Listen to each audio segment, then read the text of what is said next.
Hallo und herzlich willkommen zu meiner heutigen Videopräsentation Schnappdaumen alternativ selbst behandeln. Mein Name ist Ronny Schmidt. Handorthopädische Krankheitsbilder lassen sich in der Regel mit den richtigen Übungen sehr gut selbst behandeln.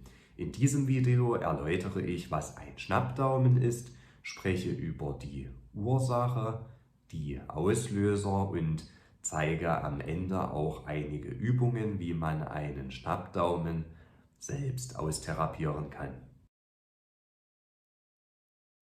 Von einem Schnappdaumen spricht man, wenn der Daumen nach Greifen der Hand nicht sofort zu strecken geht, sondern ruckartig nachschnappt. Normalerweise hat die Hand eine Abspreizfähigkeit in dieser Größenordnung und die Sehne kann frei in ihrem Sehnenkleidlager gleiten. Bei einem Betroffenen hat man eine verminderte Abspreizfähigkeit. Die Sehne weist Verklebungen in ihrem Sehnenkleidlager auf und das Ringband, mit dem die Sehne am Knochen befestigt ist, verkürzt sich ebenfalls. Durch die verringerte Abspreizfähigkeit verkürzen sich die Adduktoren zwischen Daumen und Zeigefinger.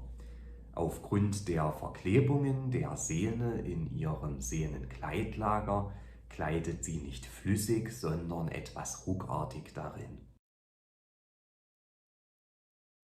Besonders häufig tritt es bei Menschen auf, die einige Tage zuvor eine sehr eintönige, mit starkem Zugreifen verbundene Tätigkeit absolviert haben. Grundsätzlich werden handorthopädische Krankheitsbilder dadurch ausgelöst, dass wir im Alltag permanent greifen oder etwas festhalten müssen und fast nie die Gegenrichtung, die Gegenspieler benutzen. Dadurch kann es sich bei manchen Menschen auch über einen deutlich längeren Zeitraum aufbauen. Weiterhin werden alle orthopädischen Krankheitsbilder durch eine ungesunde Ernährung und ungesunde Lebensweise deutlich begünstigt. Insbesondere die sogenannten Faszienverklebungen werden durch sehr viele andere Faktoren beeinflusst. Geht man mit einem Schnappdaumen zum Orthopäden, sind in der Regel die einzigen Möglichkeiten, die einem angeboten werden, Cortison zu spritzen, eine Schiene zu tragen, erstmal nichts zu machen und es einfach weiter beobachten und als letztes dann die Operation. Das ist in der Regel weder sinnvoll noch unbedenklich und kann unter Umständen den Verlauf sogar deutlich verschlimmern. Aus Zeitgründen habe ich über die Nachteile einer Operation separat ein Video erstellt und verlinke es hier oben in der Infokarte.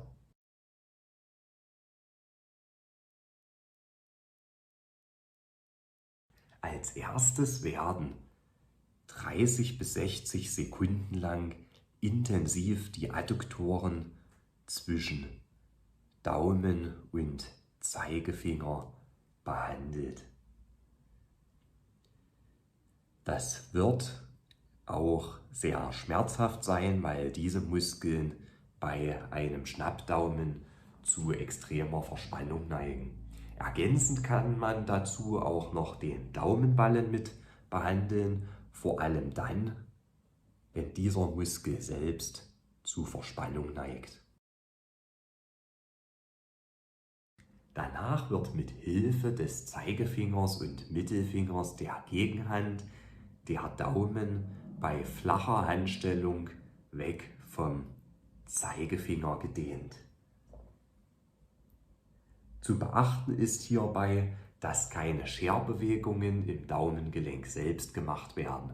Bei richtiger Ausführung sollte eine Dehnung im Bereich der Adduktoren zu verspüren sein und kein Schmerz hingegen im Gelenk selbst.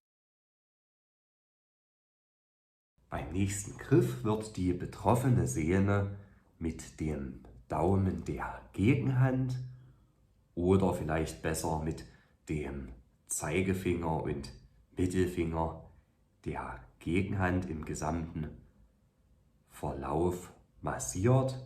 Ich sage jetzt mal grob 30 bis 60 Sekunden lang. Anschließend wird die Sehne fixiert und der Daumen dabei in die Streckung gebracht, um Verklebungen der Sehne in ihrem Sehnenkleidlager zu beseitigen. Auch das sollte mehrmals durchgeführt werden. Bei der letzten Übung wird die Hand mit voller Kraft gespreizt. Die Hand sollte dabei flach gelassen werden. Das stellt im Prinzip auch die wichtigste Übung in der gesamten Handorthopädie dar und wird sich auch in anderen Videos immer wieder wiederholen. Von dieser Übung sollten 10 Wiederholungen gemacht werden und nach einer kurzen Pause 2 weitere Sätze à 10 Wiederholungen. Ich empfehle das Übungsprogramm einmal täglich zu machen. Wer die Übungen richtig und motiviert durchführt, sollte bereits nach wenigen Tagen eine Besserung verspüren. Gravierende Fehler in der Ernährung, Lebensweise oder Umwelteinflüsse können jedoch andere Krankheitsbilder und damit auch orthopädische Probleme immer wieder begünstigen. In einigen Fällen kann es daher auch zwingend notwendig sein, diese zu behandeln, um orthopädische Krankheitsbilder dauerhaft zu beseitigen. Mit Alternativ-Selbstbehandeln versuche ich immer alle Krankheitsfaktoren zu berücksichtigen. Auf meiner Webseite und meinem YouTube-Kanal findet man daher auch viele nützliche Beiträge zum Thema gesunde Ernährung, Umweltfaktoren und auch zu vielen nicht-orthopädischen Krankheitsbildern. Wenn euch dieses Video gefallen hat, dann vergesst es nicht positiv zu bewerten und auch meinen YouTube-Kanal zu abonnieren. Sollte es euch gelungen sein, euren Schnappdaumen selbst auszutherapieren, dann hinterlasst auch gerne nochmal nach längerer Zeit einen Kommentar und auch wie lange ihr dafür benötigt habt.